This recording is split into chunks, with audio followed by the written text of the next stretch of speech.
Hi friends, welcome to Telugu defence news. India రఫాల్లో సొంత వెపన్స్ని ఇంటిగ్రేట్ చేసుకోవడానికి ఫ్రాన్స్ని సోర్స్ కోడ్ ఇవ్వమని అడిగింది. ఫ్రాన్స్ దాన్ని రిజెక్ట్ చేసింది. ఇండియా ఇక SU-57ని కొనబోతుందని రూమర్స్ అనేవి బాగా స్ప్రెడ్ అవుతున్నాయి. $8 బిలియన్ పెట్టి 36 రఫాల్స్ని కొంటే నమ్మక ద్రోహం చేసిందని ఫ్రాన్స్ మీద హేట్ అనేది పెరిగిపోతుంది. ఇంకో పక్క రష్యాని ఒక నమ్మదగిన పార్ట్నర్, రష్యా అయితే షేర్ చేస్తుందని ఫ్రేమ్ చేస్తున్నారు. రష్యా ఇండియాకి అత్యంత నమ్మదగిన పార్ట్నరే, కాదనట్లేదు. కానీ ఎంత ఫ్రెండ్షిప్కి అయినా సరే ఒక లిమిట్ అనేది ఉంటుంది. ఈ వీడియోలో అసలు ఎగ్జాక్ట్గా సోర్స్ కోడ్ అంటే ఏంటి, దాన్ని షేర్ చేయకుండా ఉండటం న్యాయమా లేదా ద్రోహమా, ఫ్రాన్స్ ఇండియాకి కావలసినట్టు వెపన్స్ని ఇంటిగ్రేట్ చేయడానికి ఒప్పుకుంటుందా లేదా, ఇలాంటి విషయాల గురించి పూర్తి క్లారిటీ ఇస్తాను. మొదట అసలు సోర్స్ కోడ్ అంటే ఏంటి? మనందరి దగ్గర స్మార్ట్ ఫోన్స్ ఉన్నాయి.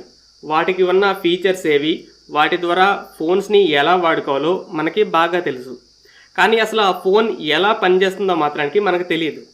సో కావలసిన విధంగా కస్టమైజ్ చేసుకోవడం అంటే మనకి మనమే ఏవైనా కొత్త ఫీచర్స్ని యాడ్ చేసుకోవడం కుదరదు. కంపెనీ వాడు సాఫ్ట్వేర్ అప్డేట్స్ని ఇస్తే వాటి ద్వారా ఏవైనా కొత్త ఫీచర్స్ రావచ్చు.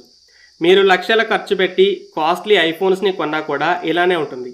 అయితే ఫైటర్ జెట్, మిజైల్స్ లాంటి వెపన్స్లో కూడా ఇలానే ఉంటుంది. రఫాల్నే తీసుకుందాం. దానిలో ఇంజన్స్, ఎన్నో weapons, sensors, flight control system లాంటి ఎలక్ట్రానిక్స్ ఉంటాయి. కొన్న కస్టమర్స్కి రఫాల్ పూర్తి సామర్థ్యాన్ని ఎలా వాడుకోవాలో బాగా తెలుసు. అందులో ఎలాంటి హద్దులు ఉండవు. కానీ రఫాల్ అసలు ఎలా పనిచేస్తుంది అని తెలుసుకోవడంలోనే ఈ రెస్ట్రిక్షన్స్ ఉంటాయి. ఆ రెస్ట్రిక్షన్ ఏ విధంగా అంటే ఈ సోర్స్ కోడ్. ప్రతి సెన్సార్ వెపన్లో కూడా ఒక మినీ కంప్యూటర్ ఉంటుంది. ఆ కంప్యూటరే అన్ని పార్ట్స్ని కంట్రోల్ చేస్తూ ఆ వెపన్ లేదా సెన్సార్ మొత్తాన్ని పనిచేస్తుంది. అయితే అసలు ఆ కంప్యూటర్ ఎలా పనిచేయాలని కోడింగ్ అంటే ప్రోగ్రామింగ్ లాంగ్వేజ్లో ఎన్నో ఇన్స్ట్రక్షన్స్ రాసి ఉంటాయి. కంప్యూటర్కి కంప్లీట్ నాలెడ్జ్ ఉంటుంది. ఇదే సోర్స్ కోడ్. ఇలా రఫాల్ జెట్లో ఇంజన్స్తో సహా చాలా కాంపోనెంట్స్లో మినీ కంప్యూటర్స్ ఉంటాయి. వాటన్నింటినీ వేరు కంపెనీల్లో తయారు చేసి ప్రత్యేకమైన సోర్స్ కోడ్స్ ఉంటాయి. మరలా రఫాల్ జెట్లో కూడా ఇంకో సూపర్ కంప్యూటర్ ఉంటుంది. దీంట్లో ఎలా ఫ్లై చేయాలి, ఎలా వెపన్స్ని, సెన్సార్స్ని వాడాలి, వాటిలో ఉన్న మినీ కంప్యూటర్స్తో ఎలా కమ్యూనికేట్ చేసి కంట్రోల్ చేయాలి, ఇలా ఎన్నో లక్షల సంఖ్యలో ఇన్స్ట్రక్షన్స్ అనేవి ప్రోగ్రామింగ్ లాంగ్వేజ్లో రాసి ఉంటాయి. సోర్స్ కోడ్ అంటే ఏదో చిన్న పాస్వర్డ్ కాదు. ఈ మొత్తం కోడ్ డజాల్ట్ ఏవియేషన్ ఎన్నో వేల కోట్లు ఖర్చు పెట్టి ఎన్నో సంవత్సరాల పాటు రఫాల్ని డెవలప్ చేసి ఈ సోర్స్ కోడ్ని రాసింది. ఒకవేళ ఈ కోడ్ ఇండియా లాంటి ఏ కస్టమర్కి అయినా షేర్ చేయాలి అనుకుంటే money, geopolitics, national security అనే 3 ఫ్యాక్టర్స్ అడ్డొస్తాయి. First money. సోర్స్ కోడ్ ఇవ్వకపోతే కస్టమర్కి వాళ్ళు డెవలప్ చేసిన వర్షన్నే అమ్ముతారు. ఒకవేళ ఏదైనా కస్టమర్కి స్పెషల్ ఫీచర్స్ కావాలి, స్పెషల్ వెపన్స్ని పెట్టుకోవాలని కస్టమైజేషన్ని కోరుకుంటే డజాల్ట్ ఏవియేషనే దానికి తగ్గట్టు ఈ సోర్స్ కోడ్ని మాడిఫై చేసి టెక్నికల్ అసిస్టెన్స్తో కస్టమర్తో కోఆపరేట్ చేస్తుంది. దీనికి ఒక ప్రైజ్ని కూడా ఛార్జ్ చేస్తుంది. కాబట్టి ఈ సోర్స్ కోడ్ని షేర్ చేస్తే కస్టమర్ సొంత వెపన్స్ని EW సిస్టమ్స్ లాంటి వాటితో మాడిఫై చేసుకుంటాడు. మనకి ఎలాంటి పేమెంట్ రాదు అని ఎవరు. Second, geopolitics. ఏ కంట్రీ అయినా వెపన్స్ని అమ్మేది కేవలం మనీ కోసమే కాదు.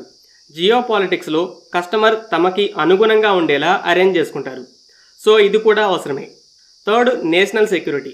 సోర్స్ కోడ్ తెలిస్తే కస్టమర్ ఈజీగా రివర్స్ ఇంజనీరింగ్ చేయటమే కాదు, ఆ కస్టమర్ దగ్గర సైబర్ డిఫెన్స్ అనేది స్ట్రాంగ్గా ఉండకపోతే శత్రు దేశాలు సైబర్ అటాక్తో ఆ సోర్స్ కోడ్ని దొంగలిస్తారు, లీక్ అయిపోతుంది.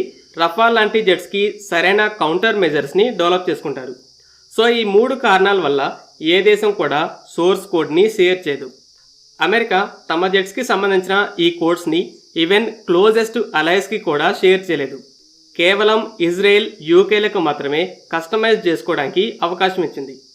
యూకే F-35 డెవలప్మెంట్లో లెవెల్ 1 పార్ట్నర్. అంటే F-35ని డెవలప్ చేస్తున్నప్పుడే $2.5 బిలియన్ అంటే F-35 డెవలప్మెంట్ కాస్ట్లో సుమారు 10% ఖర్చు పెట్టింది. అలాగే యూకే అమెరికాకి ఒక స్ట్రాటజిక్ పార్ట్నర్. అమెరికా పార్టిసిపేట్ చేసిన యుద్ధాల్లో దాదాపు యూకే కూడా ఇన్వాల్వ్ అయింది. సో యూకే F-35 డెవలప్మెంట్లో ఉన్న మేము స్ట్రాటజిక్ పార్ట్నర్, సో ఇండిపెండెంట్గా ఆపరేట్ చేసుకోవడానికి సోర్స్ కోడ్ ఇవ్వమని డిమాండ్ చేసింది. ఇంకో పక్క ఇజ్రాయెల్ని ఆల్మోస్ట్ యునైటెడ్ స్టేట్స్లో 51st స్టేట్గా చెప్తుంటారు. అమెరికన్ పాలిటిక్స్లో ఇజ్రాయెల్కి చాలా ఇన్ఫ్లుయెన్స్ ఉంది. ఎన్ని గవర్నమెంట్లు మారినా కూడా ఆ సపోర్ట్ అలానే ఉంటుంది. ట్రంప్ వచ్చి మేము ఇజ్రాయెల్కి సపోర్ట్ చేయమంటే కుదరదు. పొలిటికల్గా ట్రంప్కి చాలా పరిణామాలు ఉంటాయి. ఇలా ఈ రెండు దేశాలు అమెరికాకి ముఖ్యమైన పార్ట్నర్స్. అలాంటిది వీళ్ళకి కూడా ఈ సోర్స్ కోడ్ని షేర్ చేయలేదు. లిమిటెడ్ కస్టమైజేషన్కే ఆప్షన్ ఇచ్చింది. అంటే ల్యాప్టాప్కి ఎక్స్ట్రా మౌజ్ పెట్టుకోవడానికి ఆప్షన్ ఇచ్చినట్టు ఈ దేశాలకి ఆల్రెడీ F-35లో ఉన్న ఎలక్ట్రానిక్ వార్ఫేర్ సిస్టమ్ కమ్యూనికేషన్ టూల్స్ని తీసేయకుండా ఇండిపెండెంట్గా ఎలా సొంత సిస్టమ్స్ని కూడా యాడ్ చేయాలో చూపించింది. అయితే ఈ దేశాలు తమ సొంత వెపన్స్ని ఇంటిగ్రేట్ చేసుకోవడానికి అమెరికా టీంని పంపి సోర్స్ కోడ్ని మాడిఫై చేసి ఇంటిగ్రేట్ చేసింది. కాబట్టి సోర్స్ కోడ్ని టచ్ చేయకుండా ఎక్స్ట్రా ఎలక్ట్రానిక్ వార్ఫేర్ కమ్యూనికేషన్ సిస్టమ్స్ని కనెక్ట్ చేసుకునేలా ఆప్షన్ ఇచ్చి వెపన్స్కి మాత్రానికి ఆ ఇండిపెండెన్స్ ఇవ్వలేదు. దానికి మాత్రానికి సోర్స్ కోడ్ అవసరం. ఇక మిగిలిన F-35 కస్టమర్స్కి అయితే ఈ ఆప్షన్ కూడా లేదు.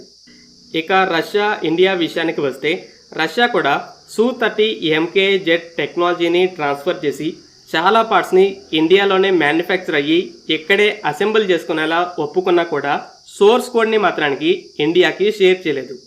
ఇండియా ఏ వెపన్ని ఈ జెట్లో ఇంటిగ్రేట్ చేయాలన్నా రష్యా ఒప్పుకుంటుంది. కానీ దానికి రష్యా నుండి ఒక టీం వచ్చి ఇండియన్ టీంతో కలిసి Su-30 సోర్స్ కోడ్ని మాడిఫై చేయాలి. దీనికి పేమెంట్ చేయాల్సి ఉంటుంది. ఫ్రాన్స్ కూడా ఇండియా 36 రఫాల్స్ని కొనేటప్పుడే ఇండియాకి కావాల్సిన విధంగా Israeli helmet mounted display, jamming pods, decoys లాంటి వాటిని ఇంటిగ్రేట్ చేయడానికి ఒప్పుకొని దానికి అమౌంట్ని కూడా ఛార్జ్ చేసి కస్టమైజ్ చేసింది. తర్వాత DRDO డెవలప్ చేసిన అస్త్రా, సాబాంస్ని ఇంటిగ్రేట్ చేయడానికి ఒప్పుకుంటున్నట్టు, టెక్నికల్ అసిస్టెన్స్ ఇస్తున్నట్టు 2022లోనే MOEని సైన్ చేసింది. ఈ అగ్రిమెంట్ స్టేటస్ గురించి అయితే ఎలాంటి ఇన్ఫర్మేషన్ లేదు. అలాగే నేవీ కోసం 26 రఫాల్ డీల్లో మొదట నేవీ DRDO డెవలప్ చేసిన రాడార్ సొంత వెపన్స్ని ఇంటిగ్రేట్ చేయాలంది. దానికి కూడా ఒప్పుకుంది. కానీ దానికి ఖర్చు ఎక్కువ, డెలివరీ లేట్ అవుతుందని నేవీనే ఆ కస్టమైజేషన్లో ఆగిపోయింది.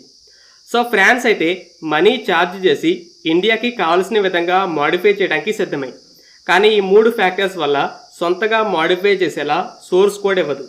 అసలు ఇండియా ఈ సోర్స్ కోడ్ని అడిగినట్టు Indian, French main stream media నుండి ఎలాంటి ఇన్ఫర్మేషన్ లేదు. ఇంత పెద్ద ఇష్యూని ANI, economic times, Indian express లాంటి మేజర్ అవుట్లెట్స్ పట్టించుకోకుండా ఉండవు. ఇక Su-57 కొంటే రష్యా ఇస్తుందా అంటే ఇవ్వదు. Su-30 జెట్స్ అప్గ్రేడ్లో రష్యన్ సిస్టమ్స్ లేకుండా ఇండియన్ సిస్టమ్స్ని ఇంటిగ్రేట్ చేస్తున్నా దానికి రష్యా సహాయమే అవసరం. ఫ్రాన్స్ అయినా రష్యా అయినా అసిస్టెన్స్ ఇవ్వడానికి సిద్ధంగా ఉన్నాయి. మరి ఈ సోర్స్ కోడ్స్ అనేవి ఎప్పుడు వస్తాయంటే ఈ జెట్ని జాయింట్గా డెవలప్ చేసినప్పుడు. యూరోఫైటర్ టైఫూన్ని 4 దేశాలు కలిసి డెవలప్ చేశాయి. 4 దగ్గర ఈ కోడ్ ఉంటుంది. అలా కాకుండా అయితే ఎవరూ షేర్ చేయరు. ఓవరాల్ ఈ సోర్స్ కోడ్ రూమర్స్పై క్లారిటీ వచ్చిందనుకుంటున్నాను. ఫ్రెండ్స్, ఈ వీడియో మీకు నచ్చినట్టయితే లైక్ చేయండి. అలాగే మరిన్ని ఇంపార్టెంట్ డిఫెన్స్ అప్డేట్స్ కోసం మన ఛానల్ని సబ్స్క్రైబ్ చేసుకోండి.